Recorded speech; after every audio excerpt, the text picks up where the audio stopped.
is good, everyone? Welcome to KGW's 3-on-3 Blazers. My name is Orlando Sanchez. Jared Cowley on my right, Nate Hanson on my left. The one and only Max Barr on the ones and twos. The Blazers up 2-0 in the series, just how you and I saw this thing playing out, right, Nate? Exactly how we said it was going to go down. We had all the confidence in the world in Portland. What is going on with the Blazers? They were not supposed to play like this. No. Or OKC was not supposed to play this bad. But isn't this how it always goes? No, we man. doubt Portland, Yeah. they win. We then They come to punish us. expect Portland to win. They lose. It's just how it goes. We let our guard down with them. We start Yeah. giving them the benefit of the doubt, and they let us down. So that's the way it's been so far. They played great through 2 games. And Jared, through all that research he did, Yep. you went deep in the woods last week, my friend. Yep. And so far, there's been a bright light on the other end so far. Jared, this is your time to shine. Yeah. Well, I appreciate it, but I didn't even see this coming. You know, I thought they were probably going to split the first 2 games at home. After game 1, I thought that they played well at times, but I kind of thought they were a bit lucky as well in winning that game. And I told you yesterday that I thought the winner of game 2 was going to win the series. And so it's good that the Blazers won game 2. But it's been since the 99-2000 season since the Blazers won the first 2 games at home.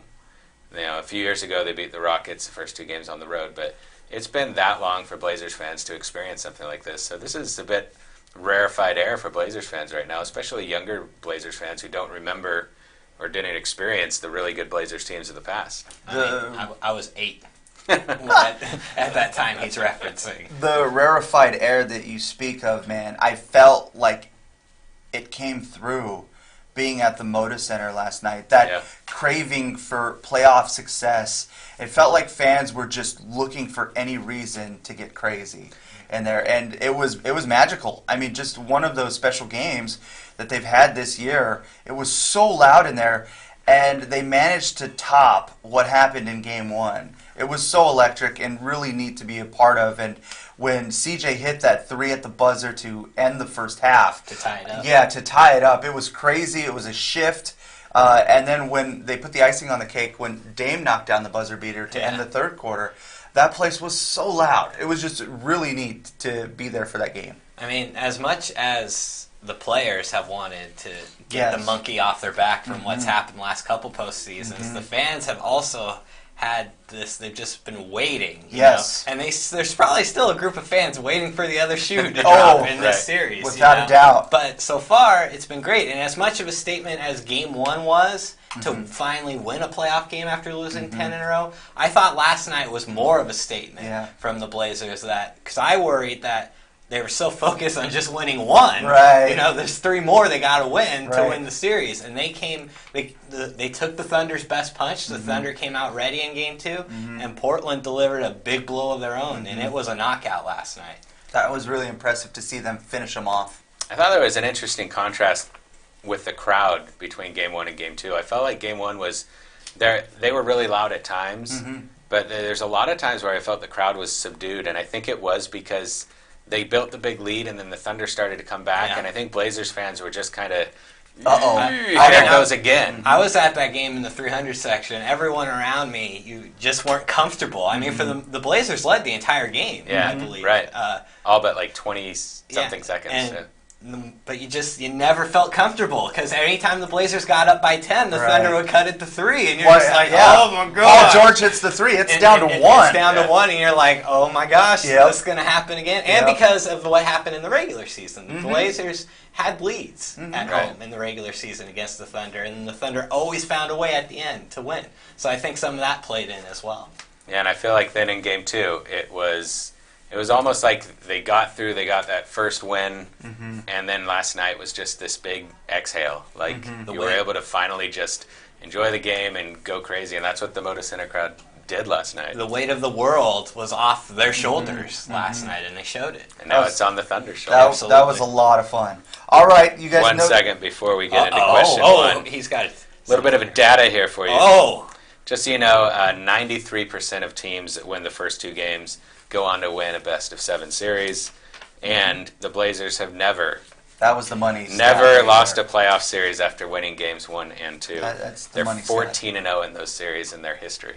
Jared, I hope we don't look back and see it as a podcasts, and see how you just foreshadowed what was to come right there. Well, I don't believe in jinxes, people. I don't either, but with this team, you never know how they roll.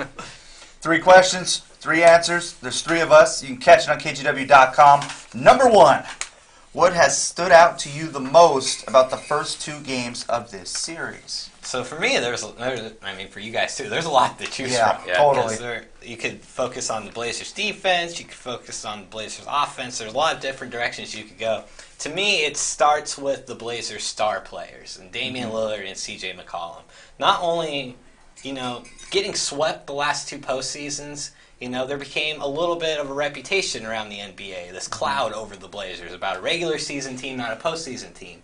And just as much on a team level, it was on a personal level for those 2 guys, because they're the 2 best players on the team. And when you're 2 stars, you're supposed to carry a team in the postseason. And especially last year against the Pelicans, they did not play particularly well. And so for them to come out the way they have, the Thunder have had no answer for either of them. And it literally started on the very first offensive possession when Dame pulled up from the O on the Moda Center and popped that 3 in Game 1. And they've been aggressive, which is great to see, and we also didn't know we were going to get out of C.J. McCollum. We'd only seen him play twice since he returned, and he's been great in both of these games. So to me, the series has been, in the regular season, we saw the 2 stars for Oklahoma City play extremely well against the Blazers, Paul George and Russell Westbrook, and so far in this playoff series, it's been the Blazers' 2 stars who have shown up, while the Thunder's 2 stars have come up small so far in the first 2 games. So that's my biggest takeaway. Mine is similar. It involves Damian Lillard. What has surprised me most is the dominance that Damian Lillard has handled Russell Westbrook. Yeah. And I looked back to, if you remember back on January 22nd, the second game between the Thunder and the Blazers, Russell Westbrook had a pretty impressive triple-double, something like 29 points, 14 rebounds, 10 assists, or something like that. And it was late in that game when Lillard was at the free throw line, when Russell Westbrook was caught on camera yelling repeatedly at him. Now, Max isn't sure that this is what he yelled, but I think it appears that's what. There's some lip reader discrepancy here. He said, "Pardon my French, I've been busting that ass for years." Oh, yeah! Wow. I think that goes beyond normal trash talk. I think there's some. It's almost like a personal attack. It's so, I think Damian Lillard took that personally. Hit a chord, you think? I think so. And I don't think he would ever say so. That's not the way Damian Lillard operates. But if you look at the 4 head-to-head games since that exchange, Damian Lillard has averaged 35.3 points, Westbrook 24. Lillard has averaged 6.3 assists, Westbrook 8.8, Lillard 5 rebounds, Westbrook 10 rebounds. Lillard has had 2.3 steals and 1.3 blocks. That's really good for Damian Lillard. Much better than his season averages, and he's doing this in games against the Thunder. He spends a lot of time guarding Westbrook. Yep. Westbrook has been half an assist and half a block, or half a steal and half a block. Lillard has turned the ball over 3 times per game. Westbrook has turned it over 6 times per game. And Lillard has shot 47% from the field and 41% from 3, and Westbrook has been at 38% from the field and 29% from 3.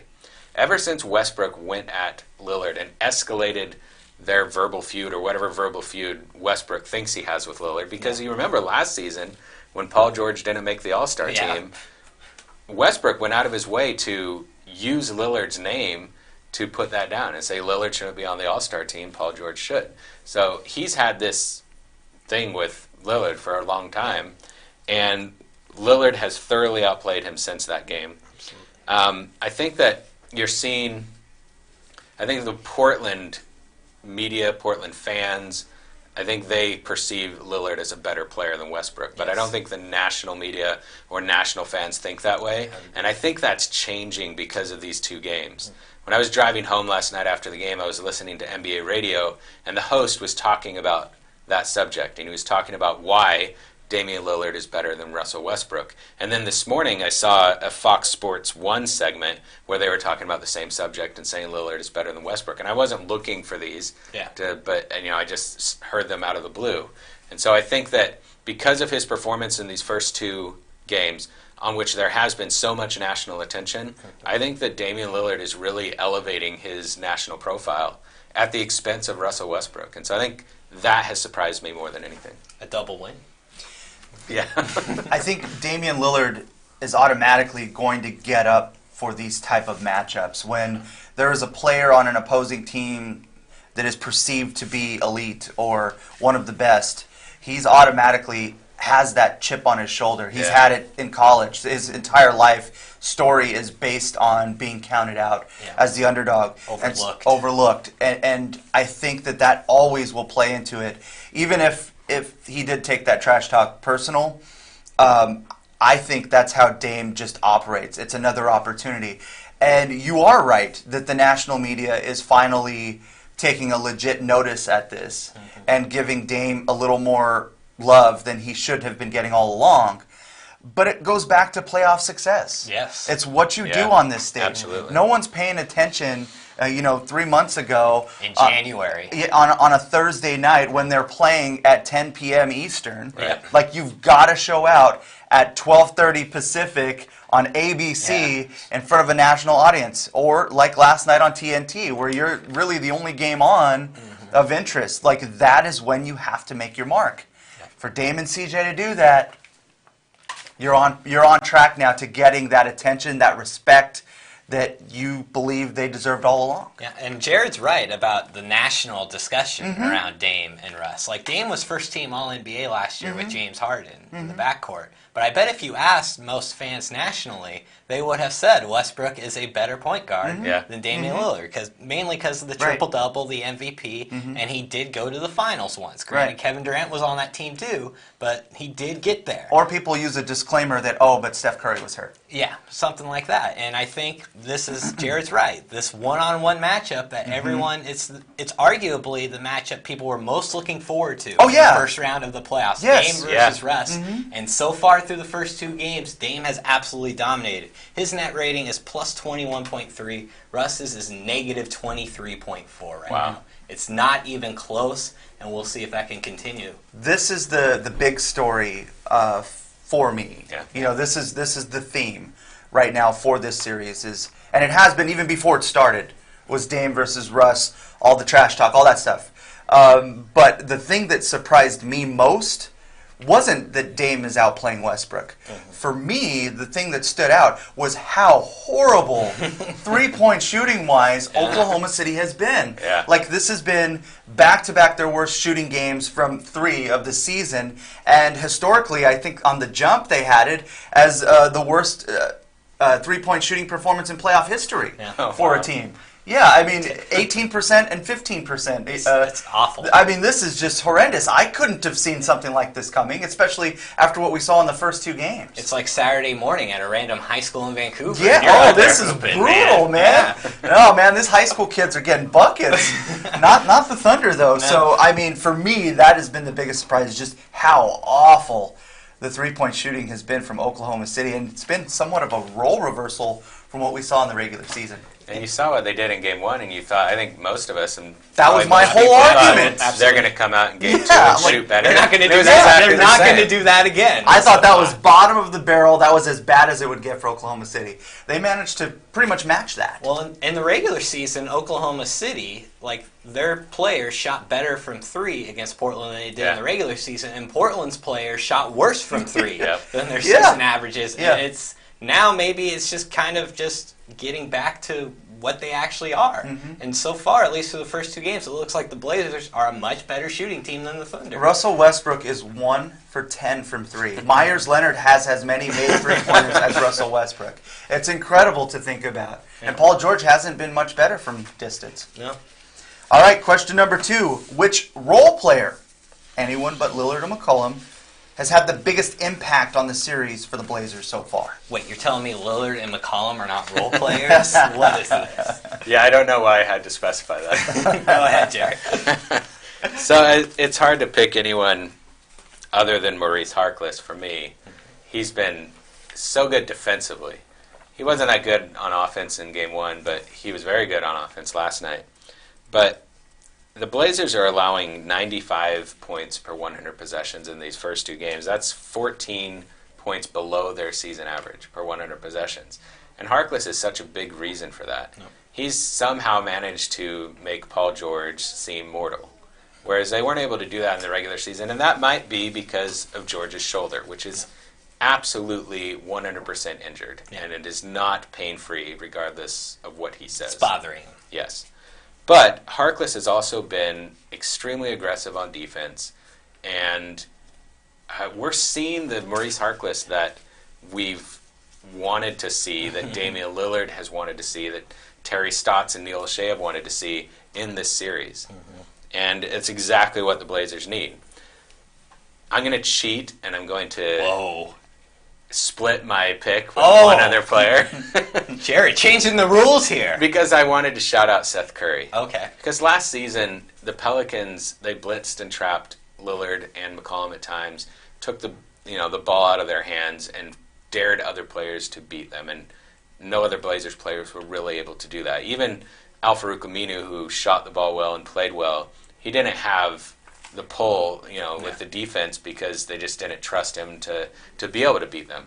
Seth Curry is, again, he's coming off the bench, so his stats aren't super impressive. He's playing 17 minutes a game, 8.5 points per game. But he's shooting 71% from the three-point line. And he's hitting those threes at big moments, opportune times. In the first game, his 2 3-pointers, he hit both of them in the first half when they were off to that big 47-28 lead. Yep. And in game 2, he went scoreless in the first half, was a team worst -11 and plus-minus, and he comes out in the third quarter, he hits both of his three-pointers in the third quarter when the Blazers outscored the Thunder 37-21, and then he hits a big 3 midway through the fourth quarter to push the lead back to 17 to kind of put it away. Yeah. And so that's what the Blazers needed, and credit to Neil O'Shea for signing him, because he's been, especially in the second half of the season and now in the playoffs, exactly what you thought you were getting, the best version of Seth Curry. And so I've got to split my vote between those two. Those back-to-back threes that Seth hit in Game 2 were just monster momentum shifts when he came up big there. And I'll never forget when he got here and he was on the podium and talking about what he plans to do this year. He said, "My job is to make Dame's and CJ's job easier." Yeah. And that's what he's doing. Yeah. And I loved the mentality. I don't remember if it was, I think it was the second 3 he hit last night when it was a 2-on-1 fast break. Yes. And instead of going to the rim, he immediately goes for the 3-point line. And that just shows the type of confidence he has right now in himself, too. He, most guys, they go right to the rim, get the easy 2. He went right out to the 3, no one near him, and of course nothing but net. And you got to love that mentality. Like we said, it seems like last night they were playing with the weight was gone from all those from the 10-game losing streak. For me, the most important player is the one Jared talked about, and it's the one I said last week who I thought would be the most important for the Blazers going into the series, and it's Maurice Harkless. And Jared's right. In Game 1, offensively, it wasn't the Maurice Harkless we hoped we would see. He only had 2 points, 1 of 5 shooting. But Paul George shot 8 of 24 in Game 1, and Mo Harkless had 3 blocks and a steal. That's just the stuff that shows up in the box score.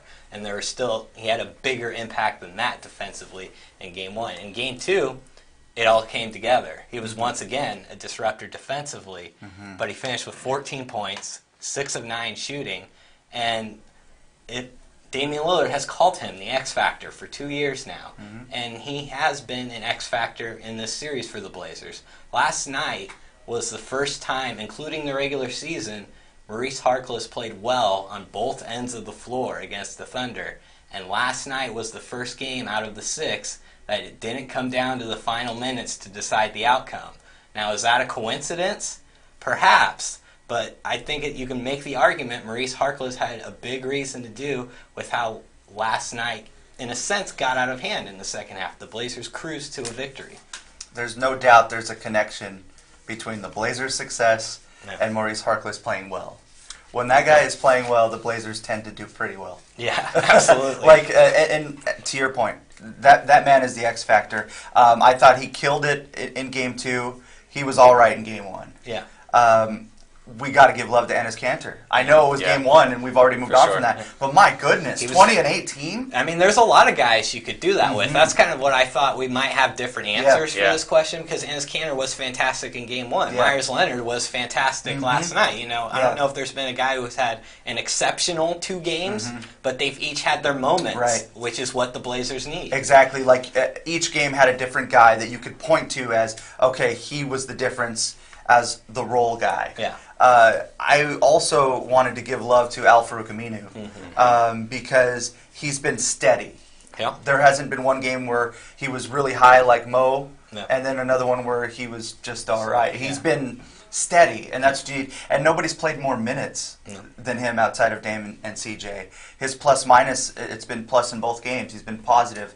And he's doing all the intangibles, the little things that may or may not show up on the box score. He had 3 blocks in one game, 3 steals in another game. And I thought Dame had a great bite after game number 1. And he just mentioned how these guys are unsung heroes, him and Harkless. And he was like, I love y'all. I know you guys don't get the attention and the credit you deserve, but I just want you to know I love y'all for what you do.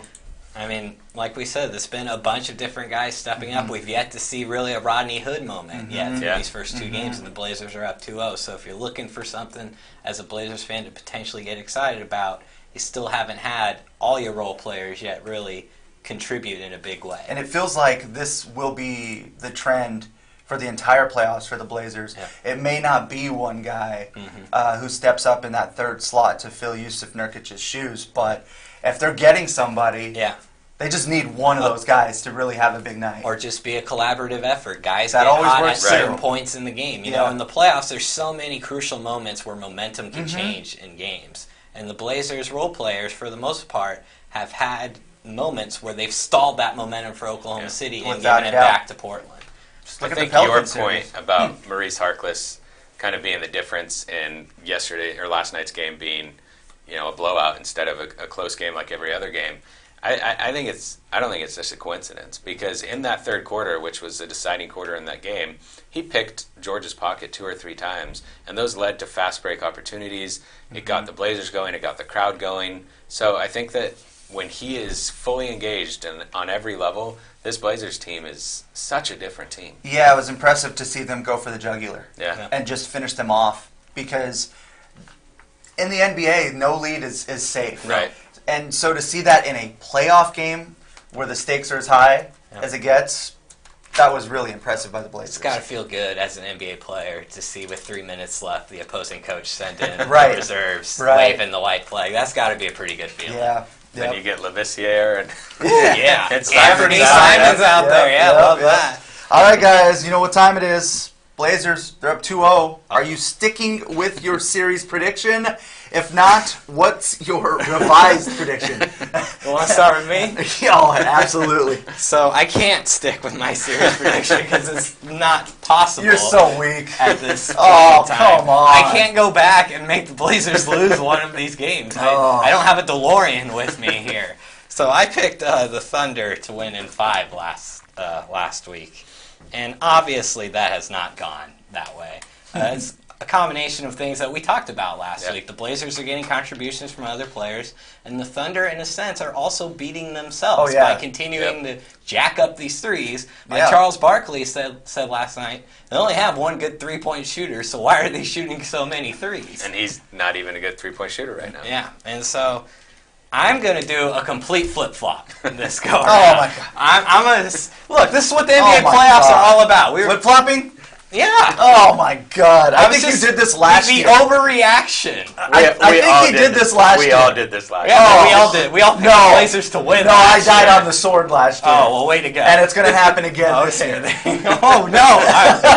Well, I can't wait to get to that. I'm going to do a complete flip-flop. I'm going to say Blazers in 5. And it's because... Is he hopping on board? Are you allowing him on the bandwagon? Yeah. Orlando is offended by your lack of integrity. Golly. Well, I don't know why he's so surprised. He's been around here a couple years. I should know you better. You know how this rolls. Loyalty ain't nothing. Oh, my God. What have you done for me lately? The only reason I'll give Nate a pass on this is because He technically can't keep his pick. That's true. His pick is I over. mean, it's over. It's all done. It's not even a revised pick. It's a new pick. It's like my March.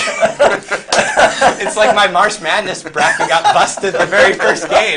So you just fill out a new one. Yeah, I just gotta rip it up and go forward from there. But I'm gonna say the Blazers in 5 because of what I just mentioned. Oklahoma City is suffering what the Blazers suffered from last year, is that they don't have shooters. Mm-hmm. And in the NBA, in today's NBA, you absolutely need shooters in the postseason, especially because the defense ramps up a bit in the postseason. And Jared mentioned it. Paul George isn't shooting great from 3 right now. We'll see if he improves. But outside of him, they don't have anyone else who you can consistently rely on to knock down an outside shot. And the Blazers can be streaky. They can be up and down, but they have players who you know can hit three-pointers at any point.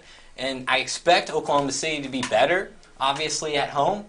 And I think they will win Game 3. But I think the Blazers are going to get them in Game 4. And Orlando just talked about going for the jugular in Game 2. If they're up 3-1 coming back here to Portland, man, I don't think Oklahoma City gets past Game 5. I think the Blazers can feel it at that point.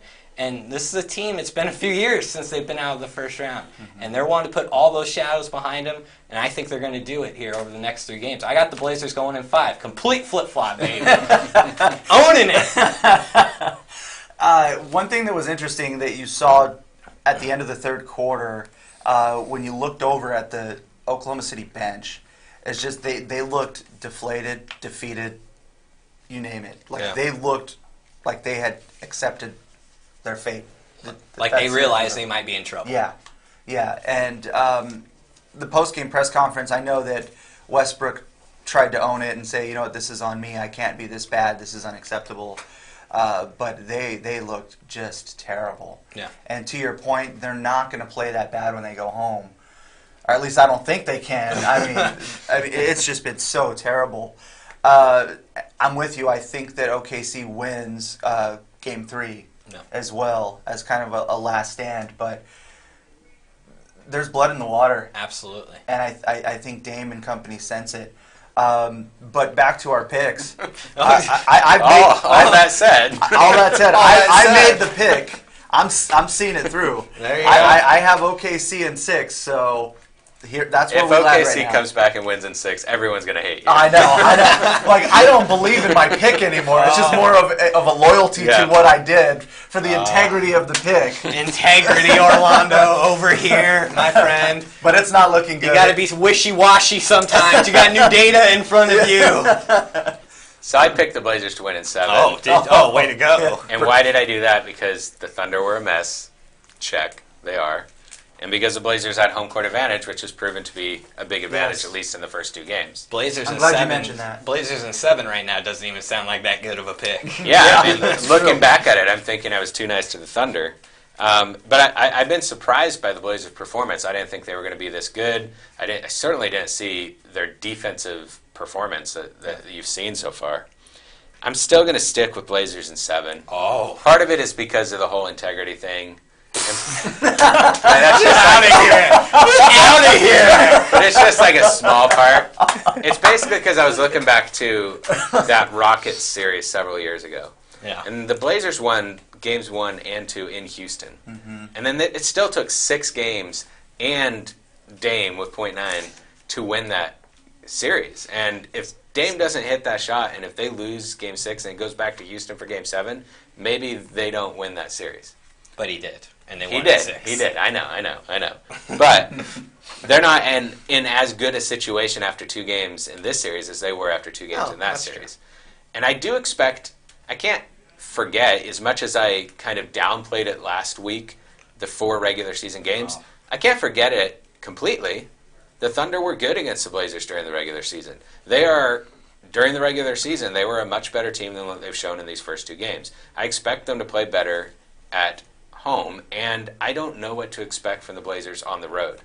They were very up and down on the road this season. They were bad for the first half of the season, very good after the All-Star break on the road, but I don't know what it's going to be like on the playoffs when they get out on the road. And so I'm going to stick with my 7-game series pick, and we'll see how it goes. I would not be surprised, Nate, if you were right. if they win in 5. Now we're talking. I wouldn't be surprised by that at all, and my heart wants to pick that. No. But I'm going to stick with what I said. I hope Max Barr can save this podcast. He's talking integrity over here. And you don't know how they're going to do on the road. You're the one who picked them to win like every game on the 7-game road trip earlier this year. Where's that faith?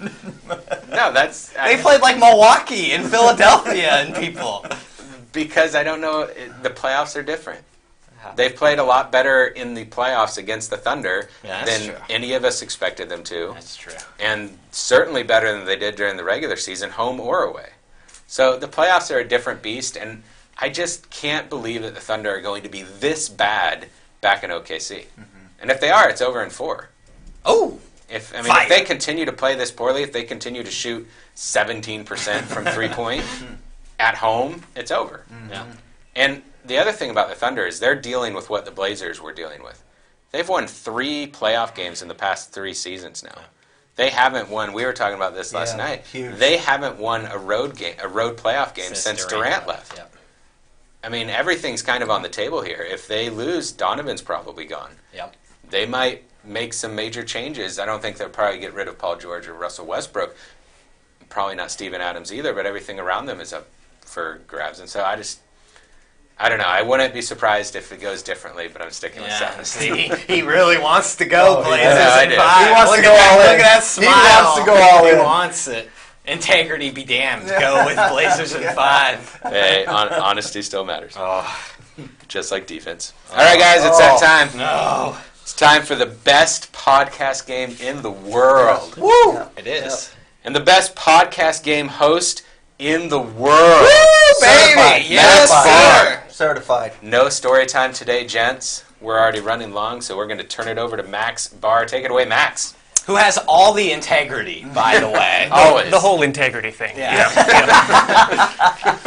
Thanks, guys. Before we get to the game that's sweeping Blazer Nation, Yes. I want to remind our lovable listeners, you can subscribe to 3 on 3 Blazers wherever you get your podcasts. If you're listening to the show on iTunes, please rate us 5 stars and leave us a review. Let's talk about how we have great integrity on this show. Yeah, that's right. That whole integrity thing. I don't think we've mentioned the word integrity in almost the 2 full seasons we've done this until today. Flip-floppers are definitely welcome. Yeah. Come on over, baby. I also want to take a moment to give a shout-out to all the fans of Rip It out there. Like, Jared, you heard from a friend of the pod this week. We all heard from him. Keith Feldner-Smith. He's the host of the Trailcasters podcast. If you haven't listened to it, check it out. It's a fun podcast with him and Brandon Goldner. And he wanted to put in his Rip It picks, so we took a look at those and appreciated the input. Yeah, Nice. we love hearing all the stories of you enjoying the game with your families, playing along at home. You can always hit us up on Twitter. It's wonderful to know that this silly little game is bringing people joy. Yes. Now, hopefully, we just get Nate back on top, and all will be good. With all that said, So Nate only Gentlemen. cares about joy for himself. Yes. welcome back No integrity. We went over this. to the Rip It playoffs. Oh, yeah. Yes. A reminder, the Rip It postseason will continue for as long as the Blazers remain forgot about Yep. in the NBA playoffs. Weekly Rip It championships, they are no more. Sorry, Nate. The player with the can't most win this total week. correct answers during the entire Blazers postseason run will be crowned Rip It playoff champion. So with that in mind, let's recap round 1 of the Rip It playoffs, take our first look at the standings. All right. I didn't feel good about this past week. We are going back to game 1. First question was, which player will score the most points in game 1? Steven Adams, Enes Kanter, or Dennis Schroeder? Jared, you picked Schroeder. Oh. Dumb. Nate, you said Schroeder's going to shred him. Kiss of death right there. There's some fire right there, baby. And Orlando, That sounds good. Orlando, you went with Enes Kanter. Oh, this is garbage, man. It was Kanter. It sure was. 20 points for Ennis. Steven Adams, 17. Schroeder with 11. Gosh, Orlando won more regular season Rip-Its than anyone, too. He's he on won the more board. without even knowing he won one. That's how good he is. That I was guess. the best one. He's on the board in the playoffs. Question 2 was an over-under. Total 3-pointers made by Paul George in Game 1. And I put that number at 3.5. This may have been close. Jared, you said under. Nate, you said over 3.5. Sounds like and me. Orlando, you said screw the numbers, I'm going over. Yeah. I think this is close, actually. The over-under was 3.5. He made 4. Yeah! On the board, baby! He had to put up 15 shots to do it. Yeah, He went over. That was close. That was. Moving on to Well game done, 2. Max. Well done. Thank you. Moving on to game 2. First question here. Which total will be greater? Points scored by Seth Curry or rebounds by Russell Westbrook? No. Orlando and Jared both said Seth Curry. Oh. Nate, you went with Russell Westbrook. Did. I think you got Nate. this. Seth Curry, he hit those 3 threes for a total of 9 He points. got a triple double. Westbrook, 9 No! rebounds. I was hoping I thought he had I 10. knew he Yeah, I was. thought I he knew had he 10. was one off on one stat for getting a triple double last night. See, I was that's what I was hoping it was thinking. assists. Yeah, I assumed it was Oh. assists. A surprising push with that question. Man, I thought he had 10 last night. No? Are we sure? Can we go back? Can we petition the NBA? Oh, to go back I and triple check? checked.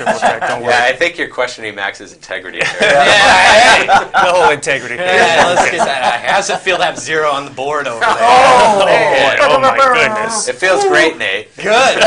Just putting myself in your shoes. Yeah. Next They're question. nice shoes, aren't they? Yes, they are. Next question. Which player will finish with the most combined steals and blocks in Game 2? It was between Paul George, Mo Harkless, and Russell Westbrook. Orlando and Nate both picked Russell Westbrook. Jared, you went with Mo Harkless. Paul George, 1 steal, 0 blocks. Total 1. Westbrook, also 1 steal, no blocks. Oh no. Harkless, 1 steal and 1 block. Ooh, on the Man. board. Jared on the board. Incredible questions. I'm man. glad. Yeah. I'm glad I got in that donut dig dig before. he got all done right. Just Timing in is time. everything. Just in time. I think you jinxed it. That's All why right. I got it. And now the wild card question from last week. This was also an over-under. Oh, we missed. Total assists for Damian Lillard in games 1 and 2 combined. I put it at 15. Jared said under. Oh, this is garbage. Orlando and Nate went over. No. And it was under.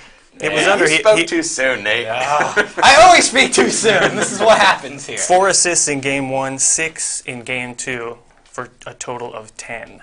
So, looking at the standings after one round, This is some Jared and Orlando are tied with 2 out of 5. Nate, you're not far behind. You have 1. I got him right where I want him. It's All under right. in 5. All it takes is 1 big week. That's Yeah, it right. does. That's right. So let's move on to round 2. I'm aiming for 4. This week. All right. Not 5. I'm not that arrogant. Starting with game 3 on I was Friday. going to say something about integrity, but it's past. First question here. Which player will score the most points in game 3? Damian Lillard, CJ McCollum, or Paul George? Most points. What do you think, Nate? I know. Oh man. I know. I said I think Oklahoma City's going to win, but I'm going to go with Dame. All right, Jared? Paul George. Orlando. Kiss of death over here, man. I'll stick with my instincts. I'll take Dame. The one I got right, we both got correct. That's- So sometimes that's you true. got. Sometimes That's true. I'm a good ride or die. Next question from game 3. It's fair. It's fair. Which big man will finish game 3 with the most combined points and rebounds? Steven Adams or Enes Kanter? Both averaging in the series 25 combined points and rebounds. So what do you think, Jared? I'm slightly worried about the hand contusion, so I'm going to go with Adams. Orlando? Ennis. And you talked recently how Seth Curry became his new Evan Turner, and his Cantor is getting close. That's my guy, dude. Yeah, I'm gonna go Steven Adams as well. All right. Yeah. Game 4. No, it's good. I hope we both win. There we go. Which player will make the most three-pointers in game 4? Dennis Schroeder, Nope. Al Farouk Aminu, or Jeremy Grant? Which game? Game 4. 4. That's a Most tough threes. question. Schroeder, Aminu, or Grant? Orlando, what do you think? Well, I just gave Aminu props, so let's ride the Aminu train. All right. Nate? There's blood in the water. Aminu. Wow, Jared. Grant. Ooh. All right. Has he Role play. made a 3-pointer yet? Grant and Schroeder are both 0 for 8 in the series. Al-Farouq Aminu is 1 for 4. Yeah, 1. They are at home, and Grant shot 39% this season from the three-point line. He can make them. Role players shoot better at home. Al-Farouq Aminu senses blood in the water, and when he does, he makes 40% of his 3-pointers. When he sends his blood in the water. You looked up that stat? I did. Believe it or not, you can find it under advanced on NBA stats. I'll go look for it right after. Next question from EIW. Game 4. Blood and water. This one's a simple question. Which team will have fewer turnovers in Game 4? Nate, what do you think? Blazers. Orlando? Portland. I'll Jared? stick with Portland, yeah. Sweep. Woo! It's been a while since we've done that. Yeah. The wild card question for round 2. So after 2 games, Russell Westbrook is shooting 35% in this series. His career playoff shooting percentage is 41. So this is an over-under. Field goal percentage for Russell Westbrook in games 3 and 4 combined. So over the next 2 games, what is Russell Westbrook going to shoot from the field? Over or under 40%? From the field. He's vowed to play better. They're going home. What do you think, Jared? Over. Over 40? Orlando? Over. Nate? There's blood in the water. Under. All right. And I got to find that stat. Yeah. We will find out next week. Dude, what if blood and water gives me that 4-point Oh, rip a man. week? Yep. Wow. It could be the title of this podcast. Who Yeah. knows? Blood in the water. Before we get out of here, It's not integrity. let the people know where they can find you on Twitter. Nate, where can people find you? nhands_KGW. Orlando? Orlando KGW. Jared, what is the what's your Twitter address? I think if you fire up your old Atari video game, it's at Jared Cowley. All right. Ooh. Let's bring it home. Wow. All right, gentlemen. Dude, I like what I said today. I feel like I was more accurate this week than last week. I feel better about it. I'm glad you got a do-over. And I did buy a mulligan in the clubhouse before last week's podcast. I bought one. Now's the time to do it. Yeah. Playoff time. Let's see what the energy is like a week from now. Yep. Thank you guys for joining us. We'll see you next time. Series over!